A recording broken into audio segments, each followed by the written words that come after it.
Welcome to Honestly, I'm Fine. I am Maile Navarro, and before we start, I just want to say that this episode is not here to help you. It is here to make you feel less insane while everything else stays exactly as hard.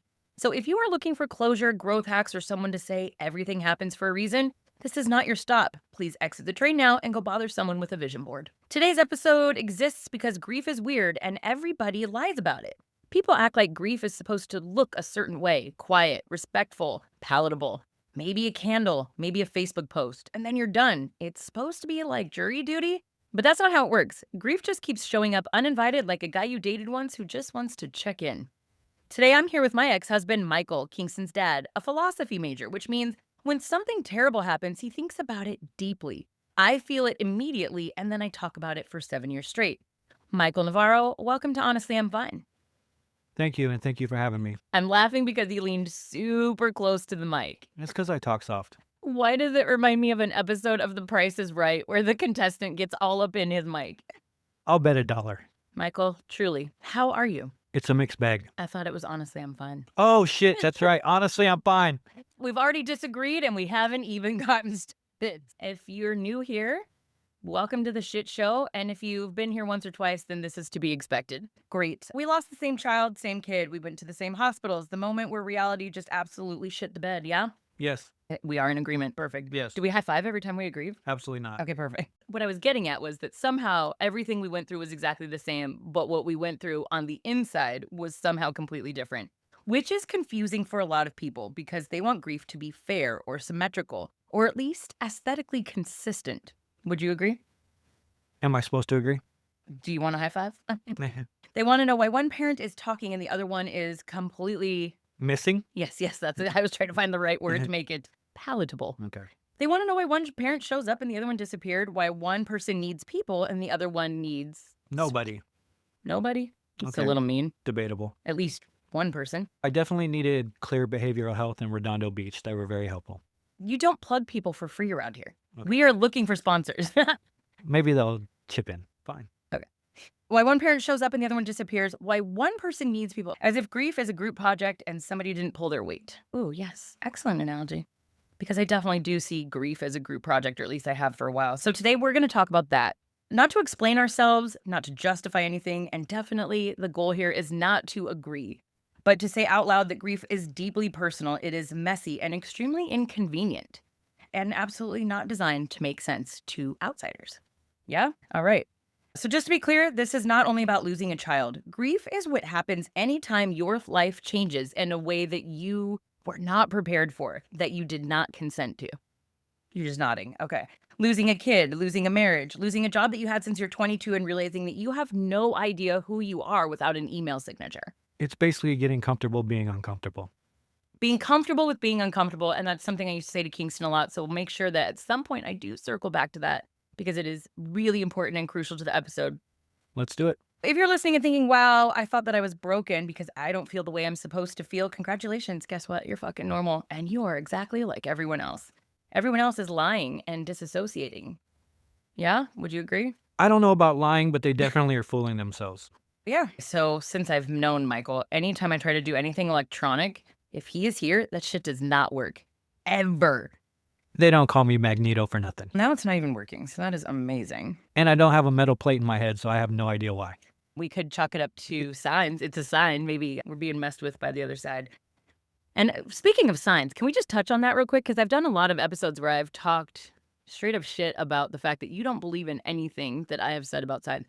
Before 2 weeks ago, when I would text you a license plate, or I would text you something I saw, or that I heard a bird whistle a Pokemon theme song, what was the first thing that went through your head? The first thing, I thought you were grieving, and the second thing was, I hope she's not doing anything evil. Wait, what? Not doing anything evil. That's what a lot of people think, was that if you are leaning into signs and synchronicities, that somehow you're leaning away from God. What I don't understand is that if somebody does believe in God, then isn't it taught in church and through scripture even that God will use whatever means necessary to reach you, to bring you closer to him? So why wouldn't God use my son to do that? Yeah, I definitely see that. He even talked about meeting Jesus. Who, Kingston? Kingston, Okay. yeah. He talked about meeting Jesus, and it made sense for me because Kingston, I'm not saying that I birthed Jesus, or I'm not saying that my son is Jesus. He exuded a lot of Jesus-like qualities. Yeah, what I like to say to avoid making him sound like that we think he's a god Yeah. is that he had very angelic properties. Yes. Very not properties. He's not. What would Zuma say to me if she heard me say that? She would say he's not a gemstone.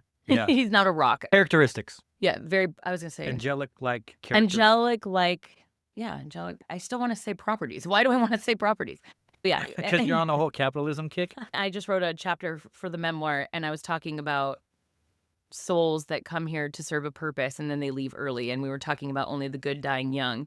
And I think that every single one of the people I talk about in that chapter, they were just the most kind, loving, caring, good people. And everything about that screams angelic and godlike, like just qualities of somebody who would have followed God and believed in Jesus deeply. Yeah. Yeah. And Kingston exuded a lot of those 100%. characteristics. Right. Yeah. Okay.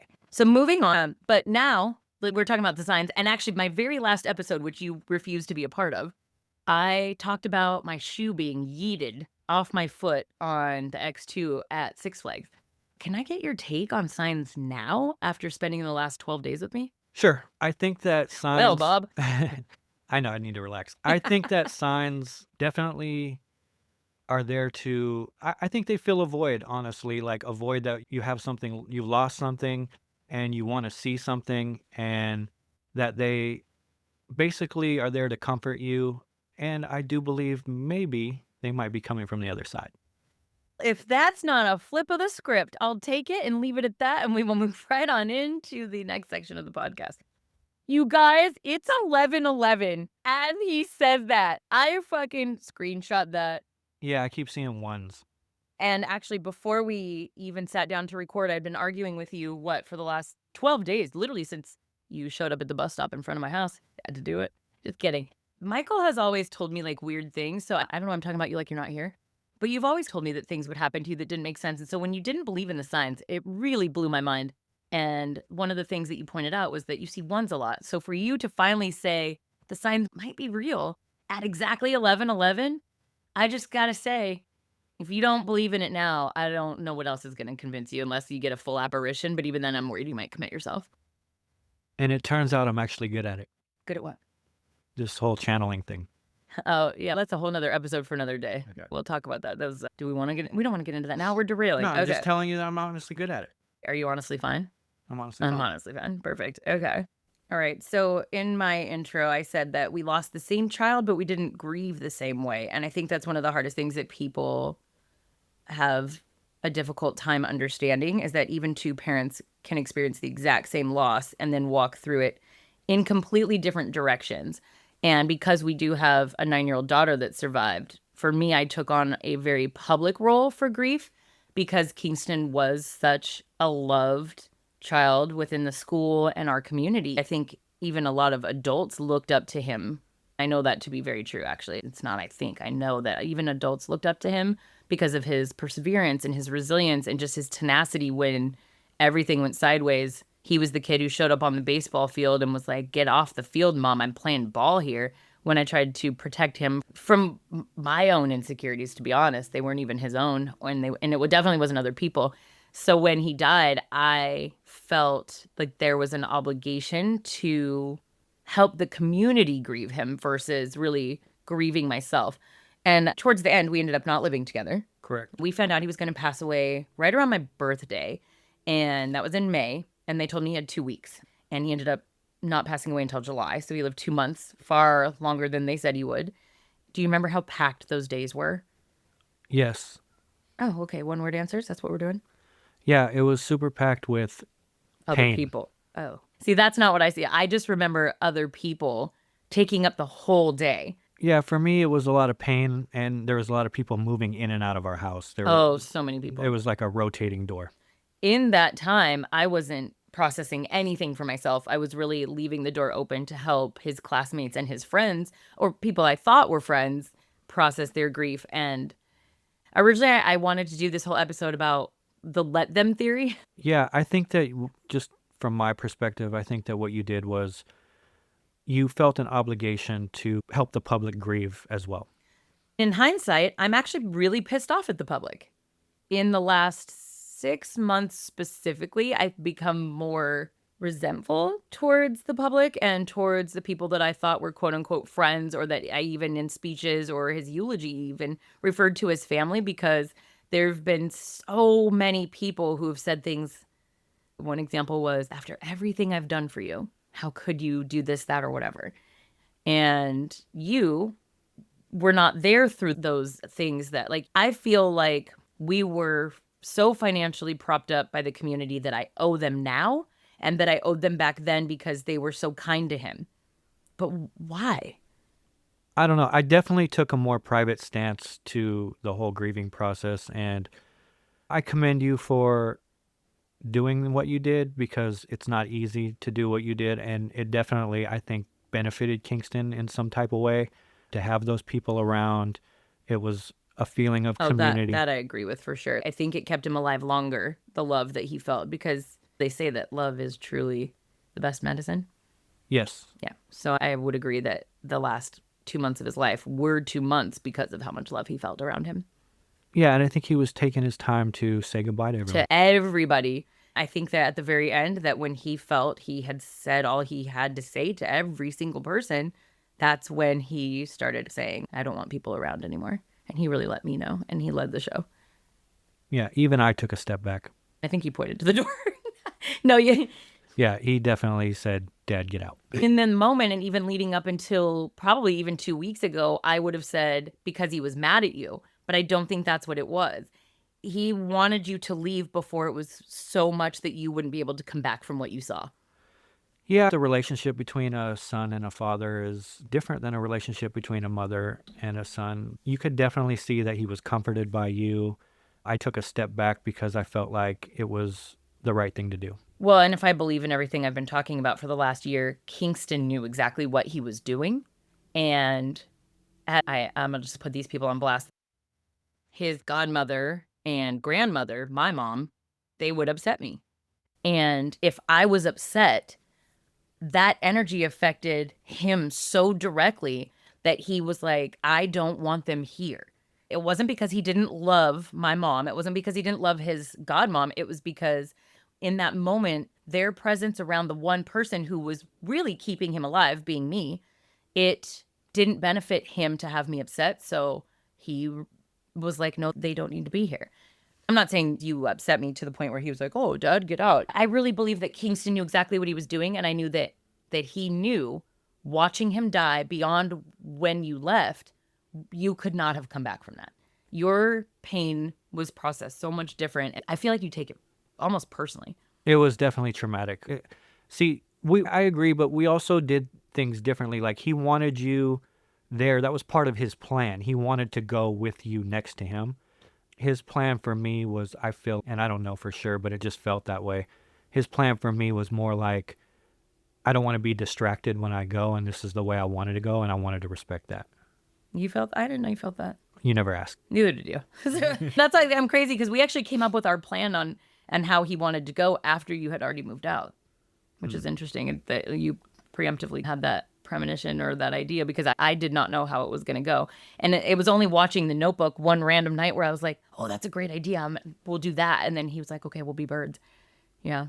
Yeah, I think that all that conversation was super valuable for him, and he didn't want a lot of distractions on his transition, and so I wanted to respect that. I think Zuma even wanted to respect that. We gave him his opportunity to say goodbye earlier than that to us. And yeah, I feel like we did say our goodbyes like right after we knew he was going to pass. I think we all said goodbye and then lived. Absolutely. I took him to dinner. We had a dinner. I don't know if you remember. I remember. You guys went to the movies, right? Yep. We went to the movies, and I took him to dinner, and it definitely felt like a goodbye. Yeah. I remember that. That was the last movie he went to. Gosh, what movie was it? I have no idea. Oh my gosh, I could tell you what it was. Okay, because I thought it was Garfield. Yes, it was Garfield. I remember specifically seeing him sit across from me, and just looked tired. He was just so worn out, and it was very difficult. He was a lot happier on the couch, I'll be honest. He didn't really like going out in public after that. Yeah, he went out less. I think that was the last time he left the house, I think he saw a lot of the pain that I went through, too. Yeah. Kingston had a very strict rule. I was never allowed to cry, and he would give me 2 thumbs up and tell me, you need to be happy, which would do nothing but piss me off. But I feel like at the same time, he was saying that because he knew that I was going to have to put on a show for everybody. And if anybody who is listening saw me at the service, they'll tell you I was smiling. I actually remember very vividly, my mom came up to me and she said, "There are people talking about how composed you are right now." And I was like, "That's not a bad thing." She was so offended that somebody had called me composed at my son's funeral. I was like, what do people expect from me? If you look like you're going to cry, you all right? I'm fine. Are you sure? Want to take a break? Honestly, I'm fine. Do you want to take a break? No. Okay. I remember at the service, I got in a big fight with my mom because she had said, "People are talking about how composed you are." You wanted to get into the public version of what I went through. Now, for a year, I would say I was pretty Yeah, I need a break. straightforward. Really? Yeah. Okay. Can't do it. All right. Quick pause. Michael had a moment, which honestly just proves the point of this entire episode. Grief is not linear, and it moves more like pop-up ads for emotions that you thought you closed in 2019. But we're good and we're back. Yeah, I'm still processing a little bit. Sorry about that. And now I wanted to talk about the people who made this harder than it ever really needed to be. And if you know who you are, then you know who you are. And if you don't know who it is, it's probably you. So yeah, we're going to get right into fuck them. Okay, let's go. Let's go. Who are we saying fuck you to? We're not saying fuck you to anybody in particular. So originally the episode was going to be about let them. And instead we went a little sideways. We got a little sad, but we are back. And what I wanted to talk about is how I lost myself in the grief process. I think I really lost myself from the moment we moved to California. What do you think? I mean, you've definitely gotten weirder. And you're talking about something other than what I was going to get at. Well, let's just tell the people what you're referring to. And it's not that I'm vegan. Wait. Did the joke just go through your head right now? No. Because I don't like meat. Oh, Jesus. I'm abstinent right now. So he has this big thing about how I must be like a full-fledged vegan. No comment. It's perfect. However, I am single. I am looking. Wait, do I take that out? Take that out. Take that out. Okay, sorry, but it's kind of funny. Also, I don't know. I'm not. Am I? Yeah, Jesus. just in case somebody sees my picture and it's like, well, she gets along so well with her ex. They must be super healthy and really worked through some shit. That I might be able to pull a genuinely good guy, Mike. Okay. Enjoy that. Not funny? It's great. Are you sad now? No. Are you gonna get mad? No. Do we need to pause again? No. Okay. So, what do you mean I'm weirder now? Remember when we used to talk about chemtrails and people's conspiracies and Because when we first moved to reading LA, energy? yes, everyone here did talk about energy. There's a hummingbird outside the window. Did you see its bright red belly? Yeah, I saw a little bit of it. You guys, if you haven't yet, I'm just going to take a second. This has nothing to do with what we're talking about, except kind of it does. I wrote this thing called The Robin Army. That's the title of the story. There's another one called The Little Red Car. And it's in my You're Not Crazy, You're Connected grief journal. It's in the links in the show's description. You can actually download it. It's super cheap to do. I think I have it priced at $4.99. In there are two stories that I've actually never shared before, and both of them are about red-bellied birds. And the fact that I just saw one right now made me think that I should pause and tell you guys to do that. And that also the signs are real because now we've seen a bird with a red belly, Kingston's favorite color, at 111. Ironically, at the same time, we were talking about how weird you're getting. All right. Point taken. Shall we move on from that? Let's move on. Okay. I've confined myself to this box trying to fit in this area. We live in Redondo Beach, California. We moved here from a little place called Burien in Seattle, Washington. And before I moved here, I think the reason that you even were attracted to me is I was kind of crazy. Not like weird crazy, but like fun crazy. Something I definitely am not anymore. I don't even know what to say to that. I don't like these one-word responses. I'm a monologuer. So when you do the, yes, Bob, $10, Bob, I don't know what to do with that. There's no content in that. Okay, well, then, yeah, you were crazy. I was attracted to that, and I'm processing that in therapy. That's perfect. See, that's what we're going for. And so since we've moved to California, and when Kingston got diagnosed with cancer, I felt this obligation to be digestible so that my disabled son would have the opportunity and the chance to like thrive and be accepted, because you can't have a weird, crazy mom who tells people to fuck off every 5 seconds and also run funny. Yeah, I called it networking. Okay, but networking benefits you. And so I don't want to say it didn't benefit me to put myself in that box, but I have become a part of a community that doesn't know the real me. Yeah, you definitely lost a piece of yourself. I put myself in this box so that my disabled son and my daughter would have an opportunity to fit in. Now, anybody who knows me, there's been episodes with my girlfriend Tanisha, my buddy Royce, and now you got my ex-husband here with me. There's a common theme across all three of them sitting down with me is that the person that they know me as before I got here is not who I am today. And I would like to say that that's growth. But I don't feel like for me that it was. For me, I feel like it was the most, oh, what's the word I'm looking for? I want to say it took me backwards. Yeah, I don't see growth as linear. I think that you had challenges that you went through and you took them on. Okay, well, that was a lot nicer. So what am I supposed to do? I can't argue with that. I really did. I'm the best. No, I'm just kidding. No, the stuff that I wrote in the book recently, like last night, I finished this great chapter where I talked about one of my first, they're called micro traumas, and I've talked about them before, is these little things that happen as you're growing up, when you're a kid, these things that happen to you that define who you're going to be as an adult. And in my childhood, one of one of the defining moments was actually I had a crush on you in 7th grade. And you were an 8th grader at my middle school, and there was another guy. The two of you, I would go to this thing called late night, and I would watch you guys play basketball. But nobody noticed me. I was invisible. I actually got caught stealing this jelly padded bra from Lamont's. And I wore this. Well, I didn't get caught stealing the bra. I got caught stealing other things. So I got to keep the bra. I know it doesn't have nothing to do with anything, but I need to make sure it makes sense because otherwise people aren't going to understand how I was still wearing the bra if I got caught stealing. But I would wear this jelly bra because I thought boobs somehow made me visible to people, mostly boys, right? Then I would wear like this slick back ponytail and this makeup that wasn't me. And I would wear these baggy pants just to try to fit in with, the Aaliyah vibe of 1994 and just tried to be seen. When I moved to California, I slowly did the same thing, only it wasn't a slick back ponytail. It was Lululemon leggings, you know? Yeah, I guess I was trying to be nice. I didn't want to go into how you became a people pleaser and you let that self-critical voice speak a little bit louder than your authentic voice. When we got here, I was still very much a fuck you, let them person. There are so many people who bring up the let them theory to me. And I'm really mad at myself in hindsight for not writing my book or telling my story sooner. Because look at Mel Robbins. I'm sorry, but she wrote the Let Them book and is 6 million copies later is killing it at life. And I have gone back and forth between that thought process my entire life. My original thought process was always, let them. You don't like me? You want to know what's funny is I was talking to somebody the other day and there was something my mom used to say to me and it really used to bug me up until yesterday. She used to say there's people the way they are and people the way you want them. And it would make me so angry because I wanted her to get in line with what I was saying, like, fuck those people and get mad. But she wasn't. She was trying to teach me how to let them be who they are because I have no control over that. And with the loss of Kingston, I put myself in this box where I had to be digestible for people. I wanted them to be able to make friends. We moved here with not a lot of money, and we live in a neighborhood where we don't fit in. It's a lot of old money here, and we just don't have that. Yeah, we don't have that at all. And it was definitely a process where we had to learn how to assimilate. Not the Avengers there, buddy. Avengers assemble.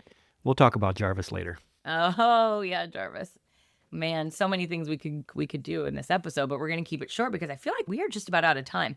We were talking about let them and how I wish that I had stayed true to myself because now that we have gone, it'll be, what's the date today? Do we even know? The 11th? Is it the 11th? I don't know that it is, bro. Maybe I lost a day. It's the 12th. So in 6 days, it will be 17 months since Kingston passed away. I have not gone back to work.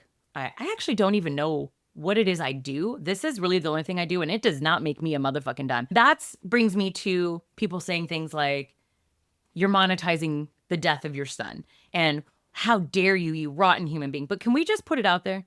What is every person who's published a grief book or a podcast? They are all monetizing their misery. Yeah, that's definitely true. For me, basically, I'd say let them. That's where I'm headed, right? I would think if you've listened to the last couple of episodes, I don't know if you've listened to the last 2 or 3. I've dabbled. You've dabbled. Perfect. Well, it's like crack. Don't dabble too hard or you're going to get sucked in. I had a conversation with somebody recently and she was mad, real mad. And I got to the point, I don't fucking care. what you think about me anymore. And all of my social media posts, I would say for the last month now, have been, I don't give a fuck. I don't give a fuck if the fuck comes back and fucks the fuck. I don't fucking care what people think about me anymore. It was quiet before I started telling people I don't fucking care anymore. It is crickets kind of silence right now, where our daughter has not been invited to a birthday party all year. Did you Mm. notice that? Yeah, I did. Her But social calendar is slowed down 100. but just to comment on that, I'm actually proud of you, and it saves me a lot of stories that I have to listen to about other people. But I'm not going to lie, it's lonely for me too, because there's FOMO, first of all, like just a fear of not being included. And it really is a trigger, and it reminds me of my childhood. I need to say this part out loud because it's uncomfortable and it ruins the narrative where everyone was just doing their best in a neutral vacuum.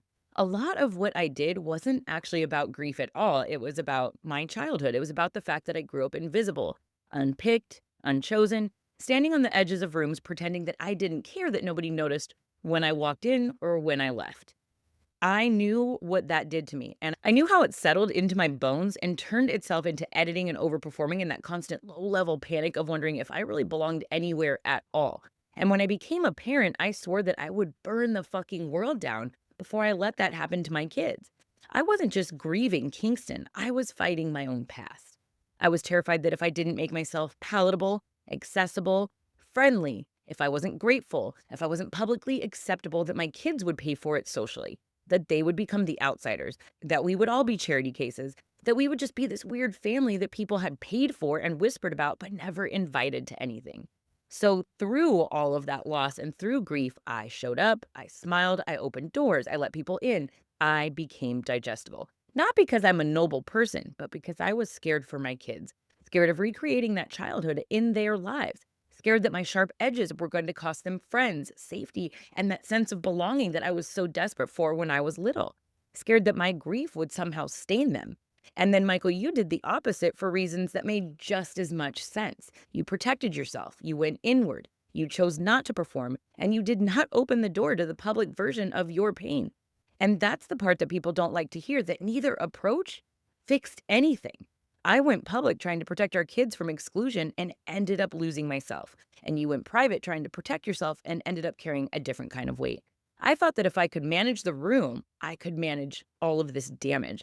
And you thought if you could control the exposure that you could somehow survive the impact. Does that sound right? Same instinct, different direction? Yeah, that sounds pretty damn accurate. It seems like a lot to unpack. You said a lot there. Well, somewhere in the middle of all that, we both learned that grief doesn't rewind strategy, and you don't get a gold star for showing up. You don't get absolution for disappearing. You just get whatever comes from the choice you made. Yeah, while we sat there and propped ourselves up for grief, you have to think about it that way, because I took a very private approach, like we were talking about. And look what happened to me. I felt guilt. I felt shame. I felt the opposite of what you felt. I felt like you did it in this graceful, amazing way, and that I did it something that I should be ashamed of. I think that we all take our own path, and then we go back on our path, and then we go back again on our path. However you want to slice it, it ain't easy. Something I used to say to Kingston, when Kingston would be in therapy and he would cry and he didn't want to push forward anymore because therapy was hard.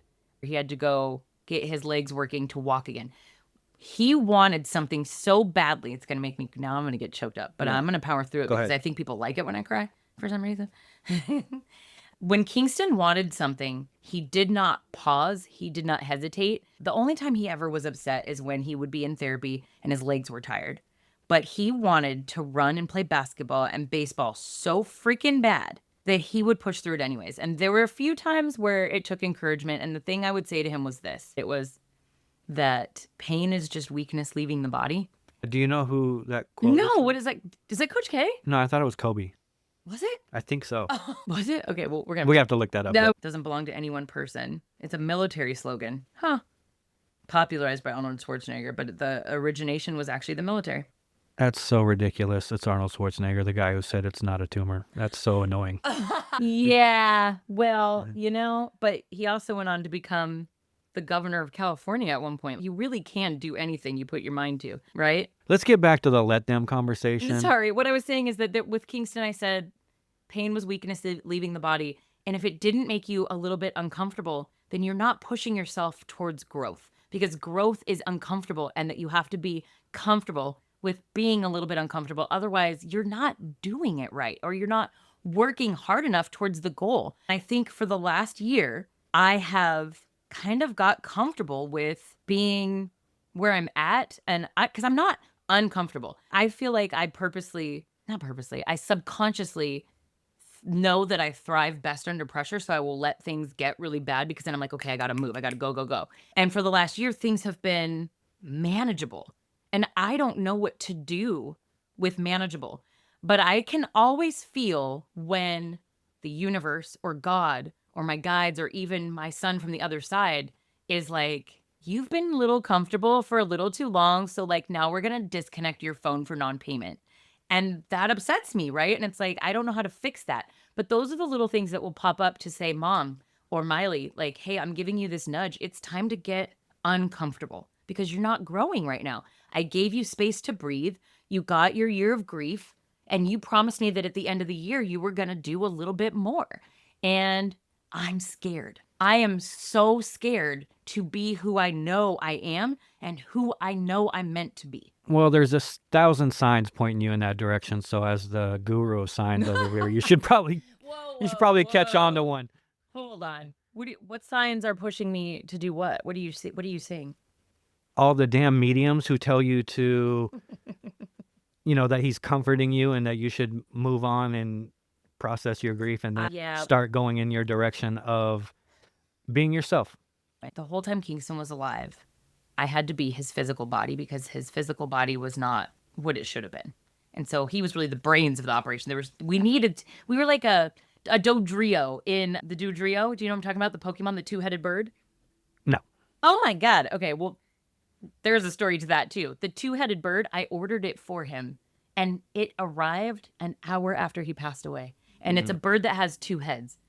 And it was the fastest bird in the game of Pokemon. Like, they will attack you. And it showed up an hour after he died, almost like, it's okay. Now you have your own two legs, but I'm still with you. Do you see what I'm saying? Yes, I know exactly what you're saying. You're basically saying, but I know what Kingston's saying as well, too. He's like, you don't need two heads anymore. You should use your own. And basically, my other friend had said, I gave you everything you need to be able to go forward without me and get some shit fucking done. Yeah, I like that. And I definitely see you doing some great things. Oh, well, that was very nice of you, because now I'm sitting here in tears crying because I'm scared to go do the work. Like, I hear voices now and people are going to be like, oh my gosh, she's lost her mind. No, I think that losing him awakened me to something so much bigger than anything I ever knew existed. And I am so much closer to God that before Kingston was born, I was in this space where I would always ask, why don't I hear God's voice? Why can't I hear God? Why are these people who go through tragedy and lose their whole families in front of them, why are they able to hear God and praise God and not be angry? But since Kingston died, I can hear the voice of God saying, this is your path. This is what you're supposed to do. And I finally have what I was begging for before he was even born. And I'm sitting in it going, I don't know what to do. Like, what do I do next? Even though clear as day in my dreams, in my awake state throughout the day, it's sign after sign after sign telling me what to do next. And all the medium readings. Why are you drilling into the medium readings? Because they're all telling you. Like, he's literally telling you in those readings. And on that note, are we going to be done now? We can be done. Can we go back to the let them topic real quick? Like you said, if Tony Robbins wrote let them. Who's Tony Robbins? Oh, who's the guy's name? Mel Robbins? If Mel Robbins wrote let them, Maile Navarro wrote fuck them. Oh, yes. Yes. It's 12/22. 222. Yeah. I don't know. I don't. Go back to that person. I would say that you let people in, and maybe you realize that you let too many people in, and now you should go back to your old mindset, the Seattle mindset. Yeah, the Seattle mindset, I just feel like there's a ton of guilt with going back to who I believe I'm supposed to be and who I was when I got here and who I really have always been but was afraid to step into because I feel obligated to repay the people who financially supported me to this point. I feel obligated morally to just be kind to people who, honestly, I haven't talked to since a month after he died. And I don't know why I'm stuck in that. But I do need to revert back to, everybody says put your mask on first. Everybody's just trying to take care of themselves. So the first thing you have to do is make sure you're okay. And then the second thing you have to do is know that everybody else is also just making sure they're okay first. Mm. And so once you can get past steps 1 and 2, then you can really start to do the work. So I think I'm easing into step 3 right now, where I can be like, okay, fuck all of you. Because it's definitely super lonely when you have a potty mouth and everybody wants you to have money and this exterior that is palatable. Yeah, and I think the best process about saying fuck them is turning it around on yourself and caring about yourself. I'm a big self-compassion guy. Here's what I finally understand about let them. It took a dead child, a divorce, and a complete collapse of my tolerance for bullshit to get here. People think let them is about grace, about being involved, about forgiveness, soft lighting, and saying, I release you wearing linen. That's not what this is. Let them is not spiritual, it is administrative. It is me closing tabs in my brain because the system has overheated. For a long time, I thought that I had to explain myself, explain why I talk about my son too much, explain why I don't talk about him, explain why I'm public, explain why I've disappeared, explain why I'm angry, explain why I'm fine, why I'm not fine. I thought that if I could just say it the right way, calmly enough, kindly enough, with the right tone, with the right pacing, that the right people would finally get it and stop being disappointed in me. But they never do. Because people don't actually want to understand me. They don't want to understand my grief. They want it all to behave and to fit in the perfect box. They want it to stay in the lane that makes them feel safe and comfortable. They want it to be inspirational, not disruptive. They want you to be broken, but not inconvenient. They want you to be honest, but not honest like this. I have tried. God damn it, I've tried. I have bent myself into a version that was easier to be around. I have filtered my words. I swallowed reactions. I performed gratitude, and I have smiled at my own son's funeral. I took on other people's feelings like they were my fucking responsibility. Like if I didn't hold them carefully enough, something else would shatter. But that version of me is exhausted. Constantly on stage, constantly editing myself in real time, and constantly asking, am I too much? While carrying something that is, by definition, entirely too fucking much. So here is the truth. Let them is not about them. It is about me admitting that I am not available to perform for you bitches anymore. I'm going to let them think that's harsh. I'm going to let them think that I've changed, and I'm going to let them think that I should be further along or quieter or calmer or nicer about it by now. Let them be confused by my contradictions. Let them be uncomfortable with my honesty, and let them decide whatever story that they need to tell themselves so that they don't have to sit with their own fear of loss, because I am done translating my pain into a language that makes other people comfortable. I don't need to correct their assumptions. I don't need to manage your guys' disappointment. I don't need to earn my right to grieve out loud or to grieve quietly or to grieve sideways, naked on a sidewalk on a Tuesday afternoon for reasons I don't owe anyone. Let them is about me choosing my energy over their expectations. It is about me recognizing that every time I contort myself to be digestible, I lose another inch of whatever was left of me. And I don't have any inches left to give away anymore. This isn't empowerment, this is triage.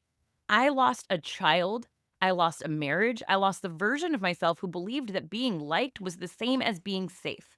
What I didn't lose was my right to exist exactly as I am right now, even if that version of myself is messy, sharp-edged, and not particularly likable or inspirational. So here's what we're going to do. I'm going to let them. I'm going to let them judge, and I'm going to let them misunderstand the whole thing. I am busy surviving the truth of my life, and I am no longer accepting feedback from people who have never had to live inside of it. Michael, I'm ready. Did you hear all that? Yeah, it was good. All right, that's it. That's the episode. If you learned something, great. If you didn't, also great. Grief is weird. People are weirder. Michael, thank you so much for joining me today. I appreciate you taking the time out of your very busy schedule. Yeah, thanks for having me, and I wish you the most success with this podcasting. That was just way too kind. I don't know if that does anything. How am I supposed to tell you to fuck off at the end? Well, I don't give a fuck. So that's where we're going to land this plane before one of us says something that we have to unpack for the next 3 episodes. Okay, I have nothing. That part sounds about right. Thanks for listening, and I don't mean that in the polite podcast way. I mean that in a thank you for staying kind of way. For not clicking away the second things got uncomfortable or unpolished or a little too honest for your carpool ears. Here's what I know now. Grief does not need a spokesperson. It does not need a timeline, and it definitely does not need an audience participation section. Some people need people. Some people need silence. Some people need to talk it out until the words stop hurting. Some people need to disappear long enough to remember who they were before everything broke. And none of that is wrong. What is exhausting is trying to make your grief understandable to people who are committed to misunderstanding it. What is unnecessary is performing your healing so that other people can be reassured that pain has rules. So if you are public with it, let them. If you're private with it, let them. And if you're somewhere in the middle, changing your mind every 6 weeks, congratulations, you're fucking human. You don't owe anyone a cleaner version of your life. You don't owe anyone proof that you're handling it well. And you don't owe anyone access to the parts of you that are still tender. What you owe yourself is room to grieve the way you need to, room to grow without apologizing, and room to stop managing everyone else's comfort. And that's what let them actually means. It is not grace, because grace is just shock in a sundress. Not forgiveness, because forgiveness is just palatability in darkness. You need space. And if you're still here, still listening, and still breathing through whatever today handed you, then yes, you are doing it. This is Honestly I'm Fine, and somehow imperfectly, unremarkably, we are going to be just fine.